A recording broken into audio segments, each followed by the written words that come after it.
بسم الله الآب الخالق العاقل الناطق بالكلمة والحي بالروح القدس الإله الواحد آمين.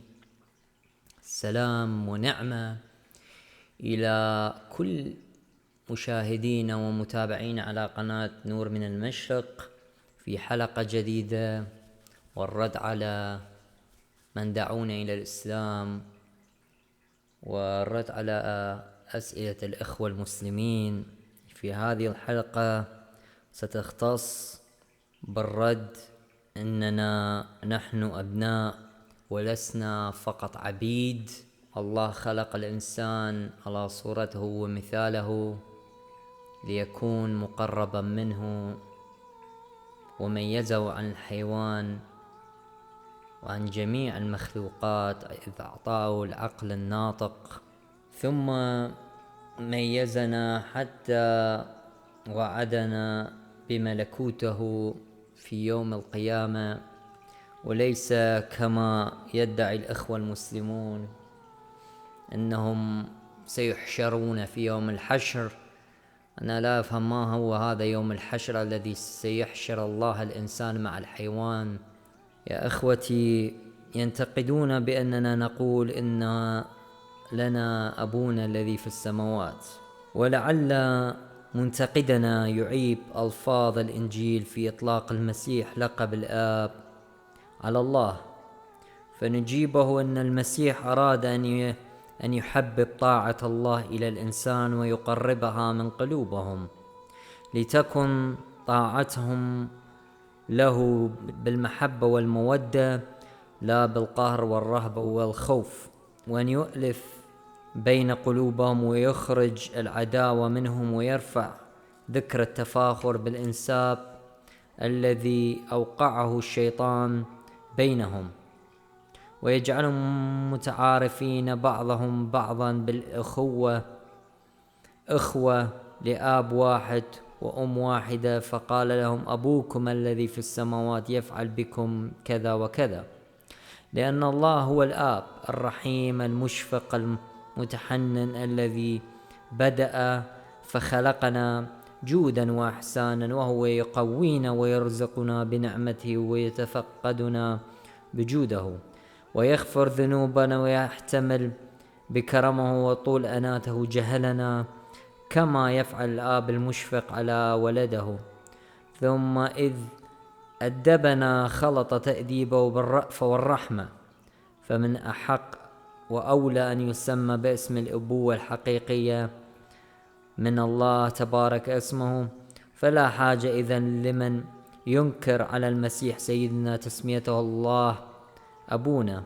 ثم قال في أداء الفرائض: متى فعلتم كل ما أمرتم به فقولوا إننا عبيد بطالون، لأننا إنما عملنا ما أمرنا به، حتى لا نتفاخر لهذا ونتذكر إننا بشر ولسنا آلهة. وقد تحققت لنا أقواله ووصاياه بما كان يظهر لنا من سيرته، إنه كان صائما مصليا، لا بيت له ولا مأوى ولا شيء من القني أكثر من ثوبين يواري بهما جسده. فقد قال له بعض السائلين: يا عظيمنا، أين منزلك ليأتيك فيه؟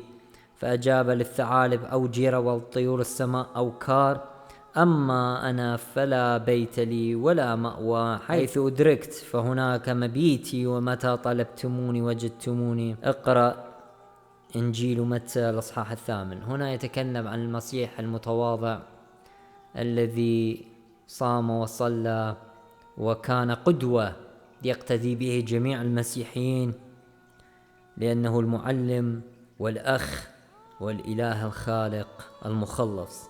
لم يتكلم قط ولا هم بخطيئة، ولا اقترف ذنبا، ولا ارتكب إثما ولا قبيحا، ولا عاب أحدا، ولا آذاه، ولا منع طالبا، ولا رد سائلا، ولا أعرض من مستغيث، كما سبق قول النبي في إشعياء 35: ثم اتبع ذلك فحقق قوله بالعجيب والآيات والمعجزات التي فعلها، وكان يشفي المرضى الذي لا يعرف عددهم إلا هو تبارك اسمه، ويهب لهم العافية. بكلامه طهر البرص وأخرج الشياطين وبسط أيادي العسم وأحيا الموتى. مثل ذلك كان لعازر أخو مريم ومرثا وابنتا يايروس رئيس الكهنة وعبيد خادم الملك وابن الأرملة نايين. وأخبر بالخيب بما تخفيه صدورهم بكلماته. أبر المفلوج وأمر المقعد الذي أتت عليه 38 سنة أن يحمل سريره يمشي، فكان ذلك.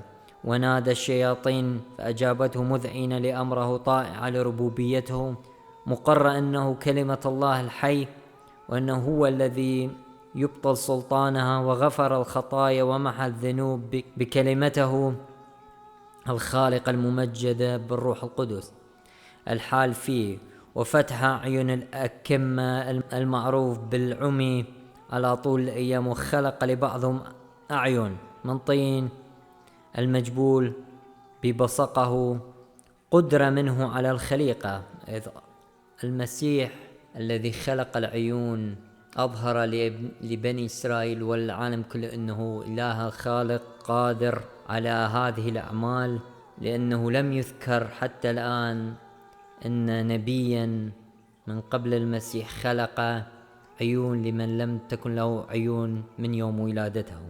وأشبع من 5 خبزات وسمكتين 5000 رجل ما عدا النساء والصبيان، وفضل من ذلك 12 قفا من الكسر، وكان مباركا حيث كان. وغير الماء المصبوب في 6 أجران إلى خمر في عرس قانا الجليل، وتباركت به الصبيان ونادت به الأطفال. وزجر أمواج البحر في شدة الرياح فانتهت، ومشى على الماء وتجلى لتلاميذه في الجبل مع موسى وإيليا النبيان.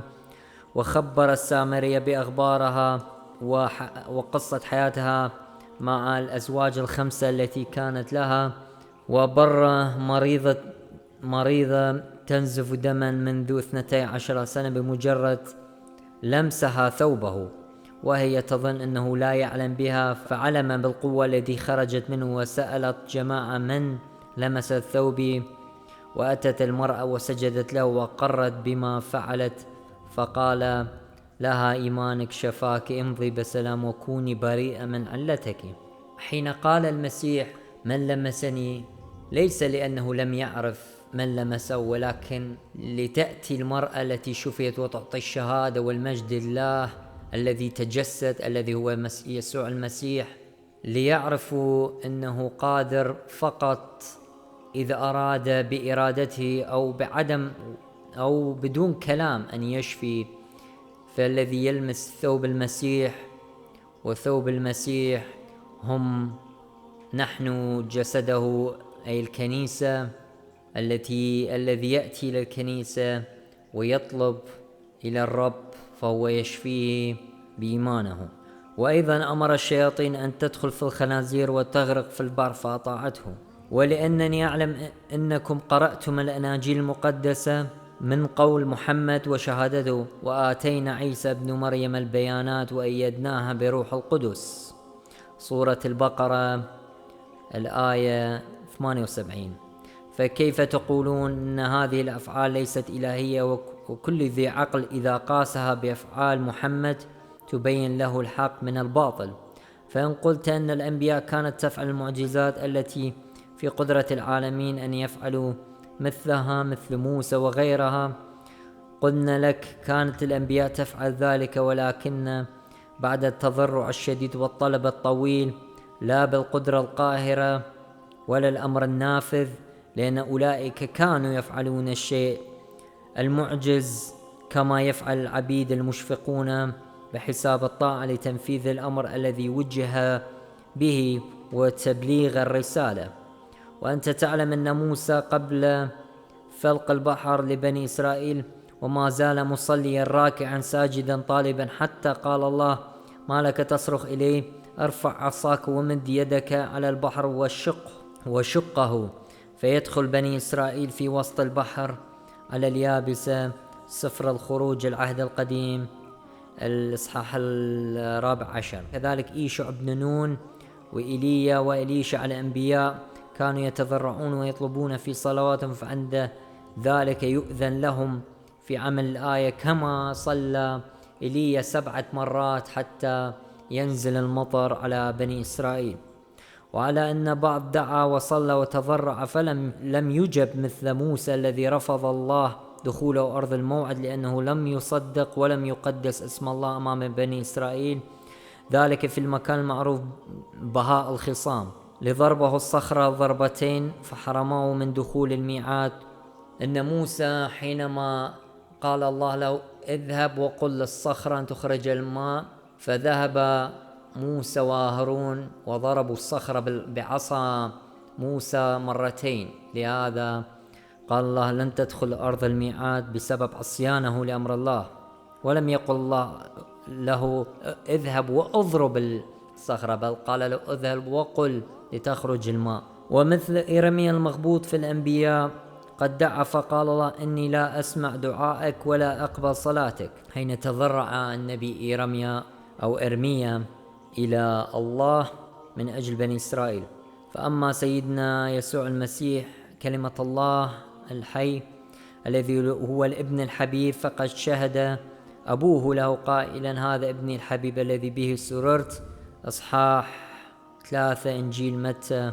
فإنه فعل الأشياء بالقوة القاهرة التي هي الكلمة الخالقة للسماوات والأرض، فهل يقدر مخالف أن يبطل هذا القول إلا بالحسد والمعاندة للحق والافتراء على الله والآب وكلمته والروح القدس، مثل من يقول إن الشمس مظلمة والنار غير محرقة.